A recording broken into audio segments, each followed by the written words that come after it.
তখন রাধারানী কি করলো, যে না, তোমার এই জলে আমরা স্নান করব না, যতই তীর্থ আসুক, যেহেতু তুমি স্নান করেছো, অপবিত্র হয়ে গেছে। তখন রাধারানী কি করলো, তার শ্যামকুণ্ডের ঠিক পশ্চিম দিকে যে অরিষ্টাসুর যে পা ফেলেছিল, সেই পা ফেলা একটা ছোট্ট গর্ত দেখতে পেল।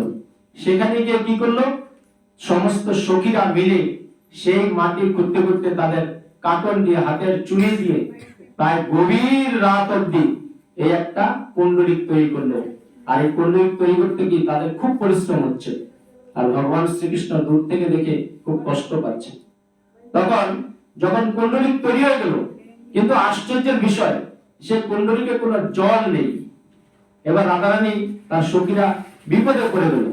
তখন ভগবান শ্রীকৃষ্ণ বলল যে, হে প্রিয়ে, তুমি তো কুণ্ডলিক তৈরি করলে, কিন্তু জল কোথায় পাবে? তুমি তো স্নান করবে, পবিত্র হবে, তারপর আমার সাথে রাসলীলা তুমি মত্ত হবে, তাই এখন আমার কুণ্ড থেকে তুমি জল নাও? বলছে, না না না না, তোমার কাছে আমি কখনো মাথা নত করবো না। আমরা দরকার পাশে যে মানসী গঙ্গা আছে, সেখান থেকে আমরা কোটি কলস আমার সমস্ত গোপীরা এবং আমি জল এনে এই আমার কুণ্ডে আমি সরোবর তৈরি করব। তখন ভগবান শ্রীকৃষ্ণ বলছে, ঠিক আছে, চেষ্টা করো। দেখেন ভগবান শ্রীকৃষ্ণের কি লীলা, রাধাকে চান্স পেয়েছে একটু পরিশ্রম খাটানোর জন্য। ভগবান শ্রীকৃষ্ণ কিন্তু মনে মনে কষ্ট পাচ্ছে তার প্রিয় রাধা, কারণ ভগবান শ্রীকৃষ্ণকে সে স্বপ্ন আল্লাহ দিনে মানে আনন্দ দান করে, সেই আনন্দের মানুষ যদি কষ্ট পায়, তাহলে কার না হৃদয়টা কাঁদবে। ভগবান শ্রীকৃষ্ণ কিন্তু মনে মনে কাঁদছিল রাধার এই কষ্ট দেখে। তখন কি করলো তারা, এই পাশে যে মানসী গঙ্গা ছিল, প্রায় 1 কোটি কলস এই জল এনে ঢালছে, কিন্তু সেটা আর সরোবরে পরিণত হচ্ছে না। স্বাভাবিক, কলস ভর্তি করে জল আনলে একটা কি কুণ্ডলিক তৈরি করা যায়? তৈরি করা যায় না। তখন ভগবান শ্রীকৃষ্ণ তার সমস্ত এই তীর্থকে ইশারা করলো যে, তোমরা যাও, রাধারানীর কাছে যাও। আমি যে রাধার কষ্ট আমি সহ্য করতে পারছি না, তোমরা গিয়ে রাধাকে বিভিন্ন ভাবে স্তব স্তুতি করো। তখন কি স্তব করলো? তখন সমস্ত তীর্থেরা বলল যে, হে বিশ্বভানু কন্যা শ্রীমতী রাধারানী, সশ্রদ্ধ প্রণতি নিবেদন, আপনার অশ্রুসিক্ত নয়নে তার উদ্দেশ্যে প্রার্থনা করলো। কে? সমস্ত তীর্থরা। তীর্থরা দেখেন রাধারানীকে আকুতি মিনতি করবে, সে জায়গায় সমস্ত তীর্থরা কাঁদছে তাদের এই কষ্টটা দেখে। তখন বললো, হে দেবী, স্তব করছে সমস্ত এই তীর্থরা, হে দেবী লক্ষ্মী, স্বয়ং ব্রহ্মাও আপনার কথা হৃদয়ঙ্গম করতে পারে না, কেবলমাত্র মানুষের সকল প্রচেষ্টায় শ্রীকৃষ্ণই একমাত্র আপনার মহিমা বুঝতে পারে। তাই আপনি যখন পরিশ্রান্ত হন, আপনার ধর্ম যাতে মার্জন করতে পারেন, সেই বিষয় তিনি সুনিশ্চিত করতে চান। কি বলছে? যে দেখেন, আপনার এই মহিমা স্বয়ং ব্রহ্মা সেও কিন্তু বুঝতে পারে না। ব্রহ্মাকে ব্রহ্মা ভগবান শ্রীকৃষ্ণ তাকে সৃষ্টির দায়িত্ব রেখেছেন। ভগবান শ্রীকৃষ্ণ প্রথম সৃষ্টি করেছেন গর্ভদোষকে বিষ্ণু নাভি পদ্মকমল থেকে ব্রহ্মার সৃষ্টি করেছেন, ব্রহ্মাকে সৃষ্টির দায়িত্ব দিয়ে রেখেছেন। সে ব্রহ্মা কিন্তু আপনার মহিমা একটু বুঝতে পারে না, শুধু একমাত্র সকল মানুষের প্রচেষ্টায় স্বয়ং ভগবান শ্রীকৃষ্ণ আপনার মহিমা বুঝতে পারে। তাই ধর্ম মানে আপনি যে ঘামাচ্ছেন, সেটা থেকে ভগবান শ্রীকৃষ্ণ আপনাকে একটু নিস্তার দিতে চায়, একটু আপনাকে আনন্দ দিতে চায়। তার জন্যই আমাদেরকে আমরা পাঠিয়েছে, আমরা আপনার কাছে এসেছি। তখন তিনি বলেন, তিনি সকল সময় অমৃতময় এবং চারুর ও যাবক, চারুর যাবক মানে আলতা দ্বারা আপনার পাদ পদ্ম চর্চিত করেন, আর নুপুর দ্বারা শোভিত করেন। তিনি আপনার পদভাগের অঙ্গুলির অগ্রভাগে সন্তের দ্বারাই নিজেকে সৌভাগ্যবান বলে মনে করেন, আনন্দ অনুভব করেন। এখন ভগবান শ্রীকৃষ্ণ এই রাধারানীকে কতটা সাজিয়ে রেখে, পায়ে আলতা মেখে, নুপুর দিয়ে কতটা সুন্দর করে সাজিয়ে রাখে। কিন্তু আজকে দেখেন, কলির প্রভাবে আজকে আমরা মায়েদের ইজ্জত নিয়ে কতটা শ্রীমিনি খেলছি ভক্তরা মাতাজিরা। আজকে সমগ্র বিশ্ব জাতি একটা নারীদেরকে পদোন্নতি করছে, যে মায়ের ঘরে আমি জন্ম নিলাম, যে মায়ের 10 মাস 10 দিন এত কষ্ট করলো, যে জন্ম দেয় ভক্তরা মাতাজিরা সে জানে কতটা কষ্ট, আর যে জন্ম নেয় সে জানে কতটা কষ্ট। তাই যে মা আমাদের জন্ম দিল সে মায়েদের প্রতি আমাদের কোনো ভালোবাসা নেই, সম্মান নেই, শ্রদ্ধা নেই, মায়েদের ইজ্জত নিয়ে আমরা সিনেমা খেলছি। তাই এসি ভক্তিবেদান্ত স্বামী প্রভুপাদ আমাদেরকে সেই শিক্ষাই দিলেন যে নিজের স্ত্রী একমাত্র স্ত্রী, আর অন্য কোনো নারী যদি 1 বছর থেকে শুরু করে 80 বছর পর্যন্ত থাকে তাকে আমরা মাতাজি রূপে সম্মান শ্রদ্ধা করি। আজকে যদি আমি সনাতন ধর্মের প্রচারক কৃষ্ণের দাস সুজিত নাহা এই ইস্কনের সাথে সংযুক্ত না হতাম, তাহলে আজও মনে হয় আমিও সেই ভাষাটাই ভক্তরা মাতাজিরা আপনাদেরকে আমি মাতাজি বলে সম্বোধন করতে পারবো না, আমি শিখতেই পারতাম না। তাই আসুন, সারা পৃথিবী আজ শুধু আমাদের এই হরে কৃষ্ণ নাম যজ্ঞেই কাঁপছে। আপনি রাশিয়া বলুন, অস্ট্রেলিয়া বলুন, চীন বলুন, জাপান বলুন, ভারতবর্ষ তো আছে, আমেরিকা, আজকে শুধু হরে কৃষ্ণ গাইছে।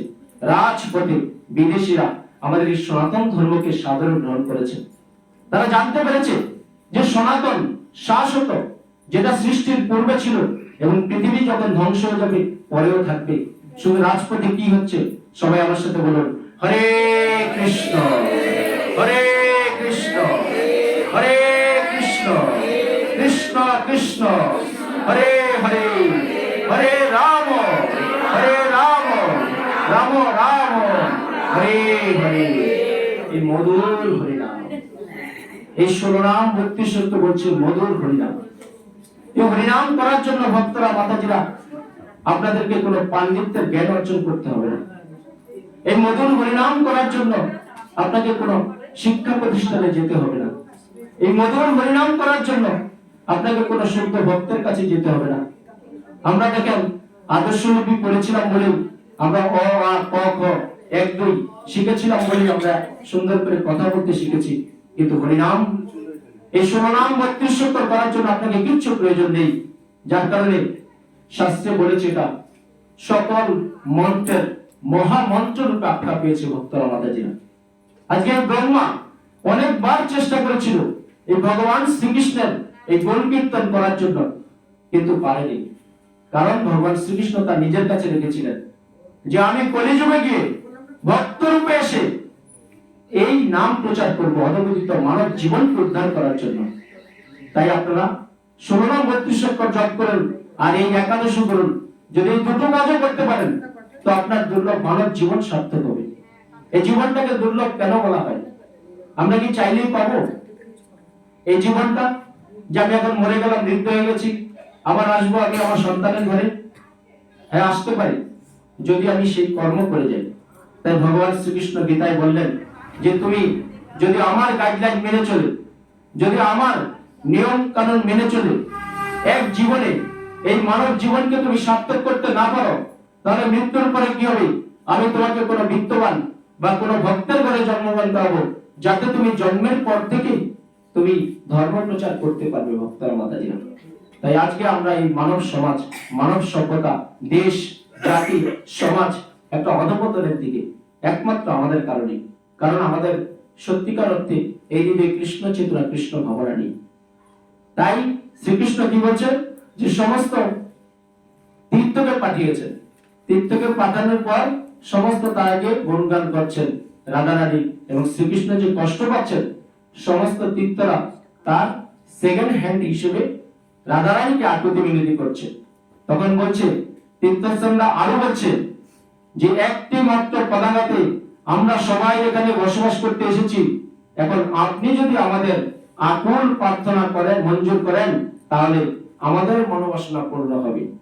সমস্ত তীর্থরা রাধারানীকে বলছে যে দেখেন এই পরম পিতা, এই পরম স্রষ্টা, যিনি সমগ্র বিশ্ব ব্রহ্মাণ্ড, দেখেন পৃথিবী মাত্র একটা ব্রহ্মাণ্ড, এরকম লক্ষ লক্ষ হাজার হাজার কোটি কোটি আরো ব্রহ্মাণ্ড আছে। সে ব্রহ্মাণ্ডের মালিক একমাত্র ভগবান শ্রীকৃষ্ণ। তার একটা পদাঘাতে মাটিতে একটা আঘাত করেছিল বলে সমস্ত আমরা তীর্থরা এক জায়গায় চলে এসেছি। তাই আপনি যদি আপনার এই তীর্থে আমাদেরকে একটু স্থান দিন, তাহলে আমাদের জীবনটা অন্তত সার্থক হবে। এটা কারা বলছে? সমস্ত তীর্থরা, যে 10-12টা পূর্ণ স্থান পৃথিবীর বিভিন্ন স্থান থেকে তারা এসছে। তারপর তখন আরো বলছে, তখন সকল তীর্থস্থান তখন সকল তীর্থস্থানের আহ্বান শুনে ও তাদের স্তব স্তুতি শুনে রাধারানী সন্তুষ্ট হয়ে খুব তাদের প্রতি প্রীতি হলেন এবং বললেন, দয়া করে আমাকে তোমাদের বাসনা অবগত করো। এবার কি হয়েছে, যে সমস্ত তীর্থরা যখন এইভাবে আকুতি মিনতি করছে, তখন রাধারানী দেখছে যে আর তো পারছি না এই ভক্তের মনোবাঞ্ছনা পূর্ণ করার জন্য, এবং তারা ভগবান শ্রীকৃষ্ণের একটা ডাকে, যে মাধবের ডাকে সারা পৃথিবীর তীর্থস্থানে এক চলে আসলো, তাহলে আমি এখানে আমার মহিমা, আমার এই গাম্ভীর্য আর কতক্ষণ ধরে রাখবো। তখন বলছে, আপনারা কি বলতে চান আমাকে একটু অবগত করেন।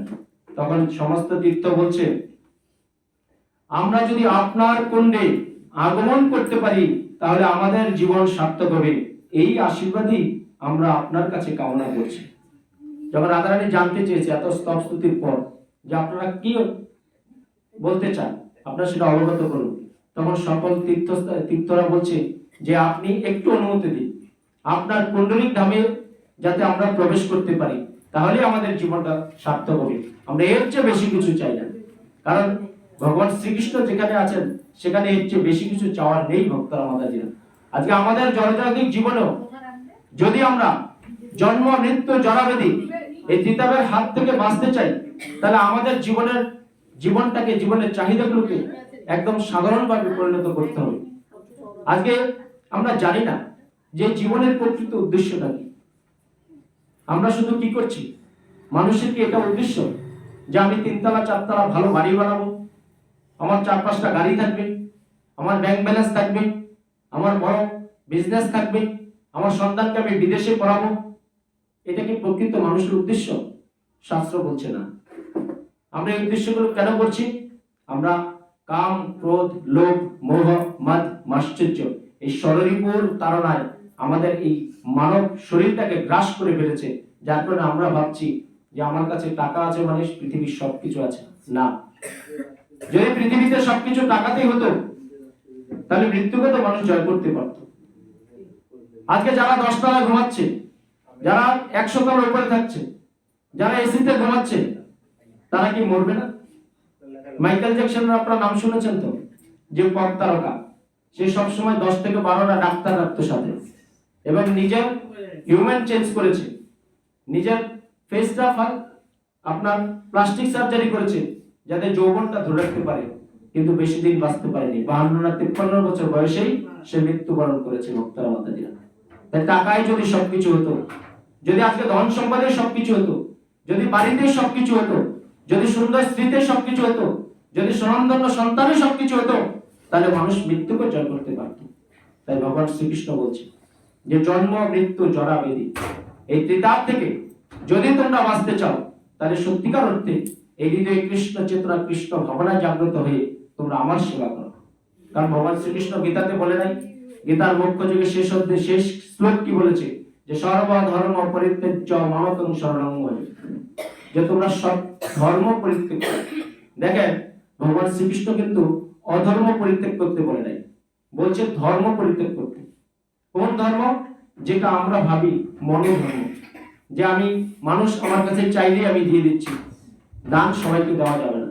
শাস্ত্রে 3 রকম দানের কথা বলা হয়েছে, সাত্ত্বিক দান, রাজসিক দান, তামসিক দান। তাই আমরা যেটা ধর্ম ভাবছি সেটা কিন্তু প্রকৃতপক্ষে আমাদের ধর্ম নয়, সেটা আমাদের মনোধর্ম। তাই মনোধর্মকে পরিত্যাগ করে আজ এই হরিভক্ত সমাজ যে একটা সুন্দর ভাগবত ধামের আয়োজন করেছে, আজকে যদি সবার হৃদয়ে কৃষ্ণ চেতনা, কৃষ্ণ ভাবনা থাকতো, তাহলে এখানে সমস্ত ভক্ত কানায় কানায় আরো পরিণত হতো। তাই ভক্তরা মাতাজিরা, একদিনে আপনার ভগবত ভক্তি আসবে না। আপনারা ভক্ত সঙ্গ করবেন, সাধু সঙ্গ করবেন। যদি একবার হৃদয়ে সত্যিকার অর্থে আপনার ভক্তি আসে, ভগবান শ্রীকৃষ্ণের প্রতি আপনার কৃষ্ণ চেতনা, কৃষ্ণ ভাবনা জাগ্রত হয়, তাহলে আপনাকে কেউ আর ফেরাতে পারবে না। তাই ভগবান শ্রীকৃষ্ণের এই সমস্ত তীর্থরা তারা আকুতি মিনতি রাধারানীর কাছে করছে। রাধারানী কি করছে? তাদের কথাটা শুনলো, শ্রবণ করলো। শ্রবণ করার পরে কি করলো? তার প্রিয়তমের দিকে কটাক্ষপাত করে, রাধারানীর প্রিয়তমের নাম কি? রাধারানী এবার কি করছে? রাধারানীর প্রিয়তমের নাম কি? শ্রীকৃষ্ণ। রাধারানীর প্রিয়তমের নাম শ্রীকৃষ্ণ। এবার কটাক্ষপাত করে তাকিয়েছে, যেহেতু একটু ছোট হয়ে গেল এবার ভগবান শ্রীকৃষ্ণের কাছে, তাই না? স্বাভাবিক। দেখবেন আমরাও যদি কারো কাছে হেরে যাই আমরা একটু বাঁকা চোখে তাকাই, তাই এবার রাধারানী ভগবান শ্রীকৃষ্ণের দিকে বাঁকা চোখে তাকিয়েছে, কটাক্ষের দিকে তাকিয়ে কি করছে সে, তাই রাধারানী দুটি নাম, এই জন্য রাধারানীর নাম হয়েছে, যেহেতু এই প্রিয়তমের নাম কৃষ্ণ, ভগবান শ্রীকৃষ্ণ হলেন রাধারানীর প্রিয়তম, তাই রাধারানীর আরেক নাম হয়েছে কৃষ্ণময়ী। সেই থেকে তখন কটাক্ষপাত করে তাকিয়েছে, তারপর কি হয়েছে, তখন রাধারানী শ্রীকৃষ্ণের দিকে তাকিয়ে সমস্ত তীর্থকে অনুমতি দিলেন, এসো। এবার কি বলছে দেখেন, অন্যদিকে তাকায়নি কিন্তু তার প্রিয়তম কৃষ্ণের দিকে তাকিয়ে বলছে যে সমস্ত তীর্থ তোমরা আবার এসো। তারপর শ্রীকৃষ্ণের কুণ্ডের জল দ্রুত বেগে রাধার কুণ্ডে প্রবেশ করলো, সমস্ত সখীরা খুব আনন্দিত হলো, স্বমহিমায় তারা সকলে সেখানে স্নান করলো। শ্রীকৃষ্ণ তখন বললেন, হে প্রিয়, জগতে আমার কুণ্ডের চেয়ে আজ থেকে তোমার কুণ্ড অধিক প্রিয় হোক। হরি বল।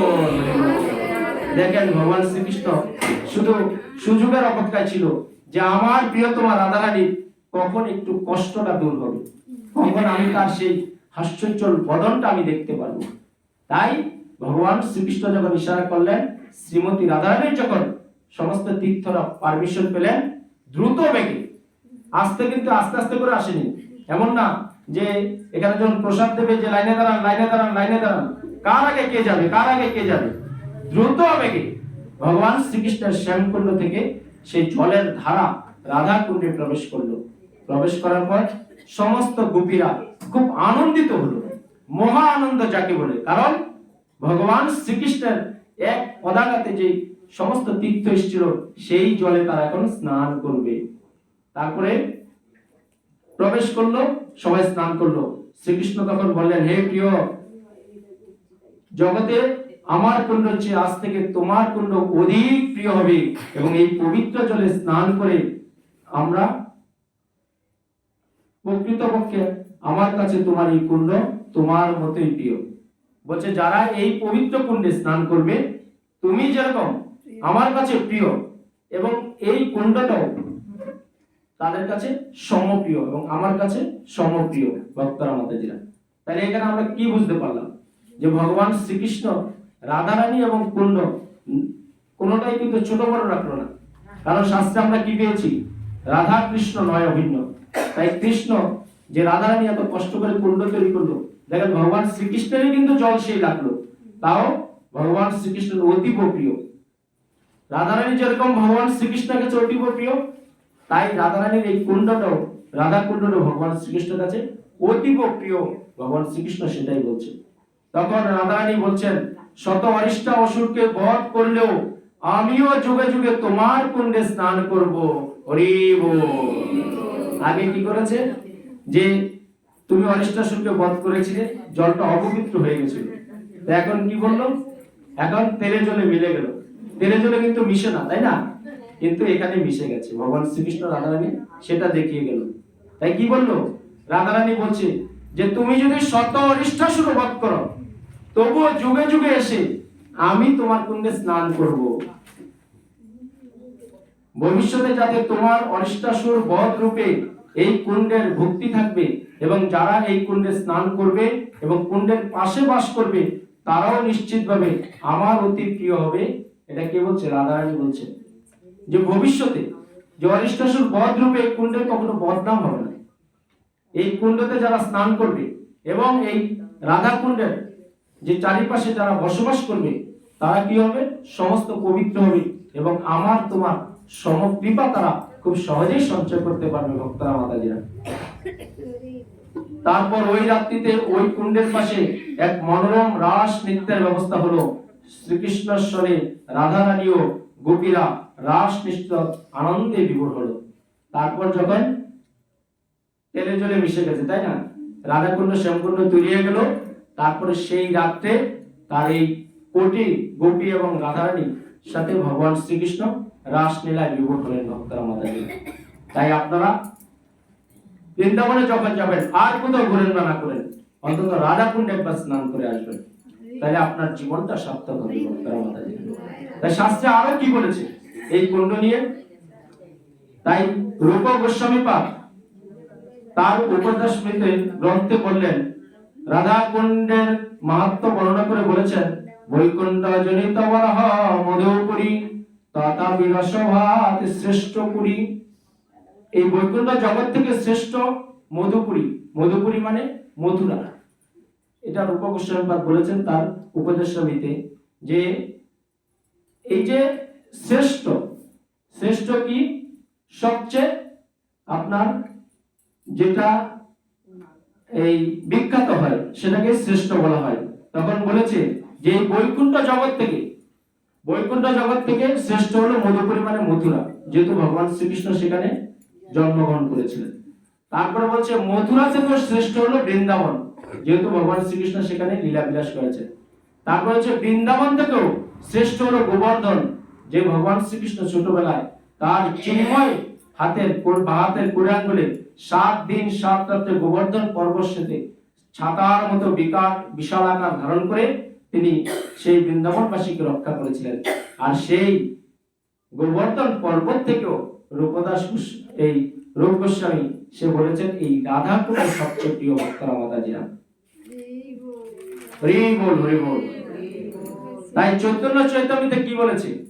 চৈতন্য চৈতামৃতে এই রাধা কুণ্ড শ্যামকুণ্ডে নিয়ে কি বলেছে? যে একবার এই কুণ্ডে করেন স্নান, তারে রাধা কৃষ্ণ সম প্রেম করেন দান। হরি বল, হরি বল। বলছে চৈতন্য চৈতামৃতে কৃষ্ণদাস কবিরাজ বলছে, যে একবার এই রাধা কুণ্ডে স্নান করবে, রাধারানী তাকে কৃষ্ণ সম প্রেম দান করবে। কারণ রাধারানী সবসময় ভগবান শ্রীকৃষ্ণকে আনন্দ দান করতেন। সেই আনন্দ আপনারা পাবেন যদি একবার এই দুর্লভ মানব জীবন আপনারা সার্থক করতে চান, তাহলে অবশ্যই এই আপনার রাধা কুণ্ডে স্নান করবেন ভক্তরা মাতাজিরা। তাই মহাপ্রভু যখন বৃন্দাবন গেলেন, মহাপ্রভু তো বৃন্দাবন যাওয়ার জন্য ব্যস্ত হয়ে গেলেন। বৃন্দাবন গিয়ে তিনি এই রাধা কুণ্ড খোঁজ করছিলেন, কারণ বলে এসছে তো যে আমি যুগে যুগে তোমার এই কুণ্ডে এসে স্নান করব। তাই মহাপ্রভু যখন স্বয়ং শ্রীকৃষ্ণ চৈতন্য ভক্ত রূপে আসলেন, এই অধপতিত কলি মানব জীবনকে উদ্ধারের জন্য কৃষ্ণ নাম নিয়ে আসলেন। তিনি বৃন্দাবনে যখন গেলেন এই রাধা কুণ্ডকে খোঁজ করছেন, কিন্তু কিছুতেই খুঁজে পাচ্ছিলেন না, বিলুপ্তি হয়ে গেছিল। তখন তিনি খুঁজে খুঁজে খুঁজে খুঁজে কি পেলেন? যে যেখানে রাধা কুণ্ড ছিল সেটা ধানের জমিতে পরিণত ছিল। তখন সেই ধানের জমিতে তিনি স্নান করে সনাতন গোস্বামীকে বললেন, এটা তুমি খনন করো, আমার প্রিয় রাধারানীর সেই কুণ্ড যাতে বিলুপ্তি না হয়। তখন সেই সনাতন গোস্বামী আবার কি করলেন? সুন্দর করে বিশাল এই কুণ্ড তৈরি করে সরোবর তৈরি করলেন, এবং তার পাশে তার এই বিভিন্ন মাহাত্ম্য এবং পঞ্চপাণ্ডবের 5টা বৃক্ষ আছে দেখবেন সেই রাধা কুণ্ডের পাশে, এবং তার সেই বাসস্থান, তিনি যেখানে বসে এই শাস্ত্র অধ্যয়ন করতেন। সবকিছু ভক্তরা মাতাজিরা আপনারা বৃন্দাবনে যখন যাবেন এই রাধা কুণ্ডের পাশে পেয়ে যাবেন। তাই ভক্তরা মাতাজিরা রাধা কুণ্ড শ্যামকুণ্ড এই মাহাত্ম্য। জয় শ্রীকৃষ্ণ, রাধে রাধে। KBCS কৃষ্ণ ভাবনা কৃষ্ণ সংস্থার পক্ষ থেকে আমি সনাতন ধর্মের প্রচারক কৃষ্ণের দাস সুজিত নাহা সবাইকে জানাচ্ছি ভগবান শ্রীকৃষ্ণ এবং শ্রীমতী রাধারানীর আপনাদের আশীর্বাদ গ্রহণ করুন। সর্বদা হরে কৃষ্ণ মহামন্ত্র জপ করুন, সংসার জীবনে সুখে থাকুন। এই কষ্টসাধ্য মানব জীবনের একমাত্র সুখের রাস্তা হচ্ছে কৃষ্ণ চেতনা, কৃষ্ণ ভাবনা আপনারা সংযুক্ত করে আমাদের চ্যানেলটা অবশ্যই আপনারা সাবস্ক্রাইব করবেন, ঘরে বসেই সব কিছু জানতে পারবেন ভক্তরা মাতাজিরা। তাই কৃষ্ণ ভাবনা কৃষ্ণ চেতনা সংস্থার পক্ষ থেকে আমি আপনাদেরকে আরও জানাচ্ছি, মালার মাধ্যমে জপ করুন, দেহ মন সব শুদ্ধ হয়ে যাবে ভক্তরা মাতাজিরা। এবং আপনি যাতে এই জগতে ভগবান শ্রীকৃষ্ণের সেবা করে যাতে মৃত্যুর পরে ভগবান শ্রীকৃষ্ণের অপাকৃত লীলায় অংশগ্রহণ করে আরও অপাকৃত সেবা আস্বাদন করবেন। তাই কৃষ্ণ ভাবনা কৃষ্ণ চেতনা সবসময় আপনার হৃদয়ে জাগ্রত রেখে এই যে কষ্টসাধ্য মানব জীবন আমরা পেয়েছি, এই জীবনকে যদি আমরা সার্থক করতে চাই, তো অবশ্যই ভগবান শ্রীকৃষ্ণ এবং শ্রীমতী রাধারানীর সেবায় ব্রত হয়ে আপনি পৃথিবীর যেখানেই থাকুন আমাদের এই চ্যানেলটা সাবস্ক্রাইব করে রাখুন। আপনি সবসময় এই কৃষ্ণকথা সুজিত নাহা চ্যানেল থেকে আপনি সবসময় অপাকৃত ভগবান শ্রীকৃষ্ণের বিভিন্ন মাহাত্ম্য লীলা এবং যখন যেটা আমাদের সনাতন ধর্মের শাস্ত্রীয় মতো হচ্ছে সেগুলো শ্রবণ করতে পারবেন। হরে কৃষ্ণ।